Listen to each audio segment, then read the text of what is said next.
Hearty welcome to all knowledge seekers to my channel. This is Dr. Madhusudan Rao Kadapa. In this video, I am going to explain the phenomena of one-dimensional elastic collision. One-dimensional means the two colliding bodies. Suppose we have two bodies of masses. One is of mass m1 and the other is of mass m2. The two colliding bodies will be moving in the same straight line. And coming to the elastic collision, in general, a collision is a strong physical interaction between two bodies which involves exchange of momentum and kinetic energy. So, in the process of exchange of momentum and kinetic energy, it is said to be elastic, or you may call perfectly elastic only when the momentum and kinetic energy are conserved. That means the collision obeys law of conservation of linear momentum and law of conservation of kinetic energy. Now, in this particular case, we have two bodies of masses m1 and m2. Suppose these two bodies are moving with initial velocities u1 and u2 in the same direction along a straight line. Then, unless u1 is greater than u2, collision will not take place. This is very important, because if u1 is less than u2, the object with mass m1 will be lagging behind the other object of mass m2 because it is moving with somewhat higher velocity. But if u1 is greater than u2, then with the passage of time, as the velocity u1 is greater than u2, the body of mass m1 will be approaching m2, the body of mass m2, and at a particular moment these two will physically interact. That is collision. Now, suppose after some time, at the instant of collision, these two bodies will meet like this. And then, after collision, again the two bodies get separated and be moving with different velocities. Say velocities after collision be v1 and v2. Masses are m1 and m2. Velocities are v1 and v2. Now, let us apply the law of conservation of linear momentum and law of conservation of kinetic energy to derive the expressions for the velocities v1 and v2 after collision, because we know the masses of the two bodies m1 and m2 and initial velocities with which they are moving. Then given these values, we have to find out what will be the velocities of the two bodies after collision. Now, let us apply the law of conservation of linear momentum, according to which the total momentum before collision is equal to total momentum after collision. So here the total momentum before collision is m1 u1 plus m2 u2. This is the total momentum of the two bodies before collision, which is equal to total momentum after collision m1 v1 plus m2 v2. Then we have law of conservation of kinetic energy. Okay, meanwhile let us rearrange these terms. Now m1 u1 minus m1 v1 equal to m2 v2 minus m2 u2, or we can write like this: m1 into u1 minus v1 is equal to m2 into v2 minus u2. In the same way, we have law of conservation of kinetic energy according to which the total kinetic energy of the two bodies before collision is equal to total kinetic energy after collision. So we get half m1 u1 square plus half m2 u2 square, which is the total kinetic energy before collision, which is equal to half m1 v1 square plus half m2 v2 square. Just as we have rearranged these terms, that is all the quantities related to first body on left side and other second body on the right side. Here also we can write like half m1 u1 square minus half m1 v1 square is equal to half m2 v2 square minus half m2 u2 square. Now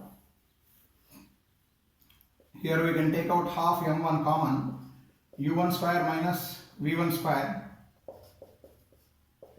Here if we take out half m2 common, it is v2 square minus u2 square. This is equation number 1 and this is equation number 2.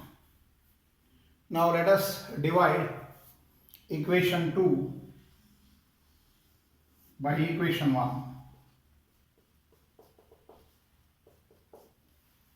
So on dividing equation 2 by equation 1, here half gets cancelled. Now if we divide equation 2 by equation 1, it is m1 into u1 square minus v1 square is equal to, by left hand side it is m1 into u1 minus v1 is equal to m2 into v2 square minus u2 square divided by m2 into v2 minus u2. So m1 gets cancelled, here m2 gets cancelled, and numerators are of the form a square minus b square and denominators of the form a minus b. Then upon cancellation we get u1 plus v1 in the numerator of left hand side, and here v2 square minus u2 square can be written as v2 plus u2 into v2 minus u2. v2 minus u2 gets cancelled, so we get v2 plus u2. So u1 plus v1 equal to v2 plus u2, or we can write it like this: u1 minus u2 equal to v2 minus v1. This is very important relation. Here u1 minus u2. u1 is the initial velocity of body of mass m1 and u2 is initial velocity of body of mass m2. Now as u1 is greater than u2, u1 minus u2 is the relative velocity with which the body of mass m1 is moving or approaching the body of mass m2. So this is called relative velocity of approach. Similarly, after collision these two get separated. So v2 minus v1, here v2 will be greater than v1 after collision. Initially before collision u1 is greater than u2, but after collision v2 is greater than v1. So with the passage of time, the distance between the two bodies will be going on increasing. That means they are getting separated. Now the velocity with which the body of mass m2 is getting separated from the body of mass m1 is the relative velocity of separation denoted by v2 minus v1. So relative velocity of approach is equal to relative velocity of separation. This is a very important relation what we get from by solving these equations. Now we have to find out the velocities of two bodies after collision, v1 and v2.